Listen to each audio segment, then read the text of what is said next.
আসসালামু আলাইকুম দর্শক, আমাদের চীন হাঁস ডিম পাড়ছে। এই চীন হাঁসের ডিম হাত দিয়ে নাড়লে নাকি বাচ্চা ফোটে না, তাই দেখি আমরা হাতা দিয়ে ডিম তুলতেছি। দেখি হাত দিয়ে নাড়লে বলে বাচ্চা ফোটে না, তাই ডিম তুলতেছি হাতা দিয়ে। দীর্ঘ 8 মাস পর চীন হাঁস ডিম পাড়ছে, প্রথমবারের মতো ডিম পাড়ছে। দেখি বাচ্চা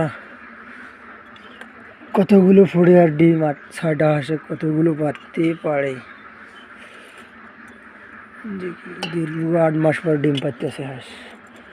এগুলো খাবার খুবই কমে খায়,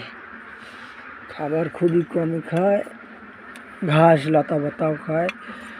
এগুলো হাঁস পোষার পক্ষে খুবই আরামজনক ও সুবিধাজনক লাভজনক আছে। পোষার লেগে খুবই লাভজনক ব্যবসা।